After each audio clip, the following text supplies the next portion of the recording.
pancreas எடுத்தோம்னா இது ரெண்டு கிளாண்டாவும் ஆக்ட் ஆகுது அப்படின்னு சொல்றாங்க இல்லையா? சோ எக்ஸோகிரைனாவும் ஆக்ட் ஆகுது, எண்டோகிரைனாவும் ஆக்ட் ஆகுது. இப்போ எக்ஸோகிரைன் அப்படின்னு பார்க்கும்போது என்னென்ன செக்ரீஷன்ஸ் எல்லாம் வருது அப்படின்னு பாத்தீங்கன்னா டைஜஷனுக்கு ஹெல்ப் பண்ணக்கூடிய சில செக்ரீஷன்ஸ். இது உங்களோட புக்ல கிடையாது, பட் 11th நீங்க படிப்பீங்க சரியா?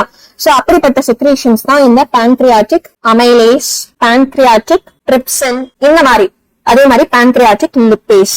So all these are enzymes. இந்த என்சைம்ஸ் எல்லாம் எதுக்கு எனக்கு ஹெல்ப் பண்ணும்? சோ இந்த மூணுமே டைஜஷனுக்கு ஹெல்ப் பண்ணும். இந்த மூணுமே எதுக்கு எனக்கு ஹெல்ப் பண்ண போகுது?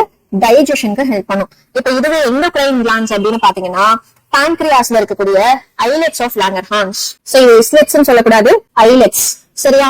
SMS silent. சோ பான்கிரியாஸ்ல இருக்கக்கூடிய எண்டோகிரைன் கிளாண்ட் என்ன சொல்லுவோம்? ஐலெட்ஸ் ஆஃப் லாங்கர்ஹான்ஸ் அப்படின்னு சொல்லுவோம். இப்ப இதுல எனக்கு யாரெல்லாம் இருக்காங்க? ஆல்பா செல்ஸ் இருக்காங்க, பீட்டா செல்ஸ் இருக்காங்க, இதை தாண்டி டெல்டா செல்ஸ் அதெல்லாம் இருக்கு. பட் பேசிக்கலி நமக்கு இந்த ரெண்டு தெரிஞ்சிருந்தா போதும். ஆல்பா செல்ஸ் என்னப்பா செக்ரீட் பண்ணும்? குளுக்கோகான் அப்படின்ற ஒரு ஹார்மோனை செக்ரீட் பண்ணும். பீட்டா செல்ஸ் இன்சுலின் அப்படின்ற ஹார்மோனை செக்ரீட் பண்ணும். கிளியரா? Any doubts? சோ எல்லாமே என்சைம்ஸ் தான். All these are enzymes. இந்த ரெண்டுமே என்னவா இருக்க போகுது? குளுக்கோகானும் இன்சுலினும் ஹார்மோன்ஸ்.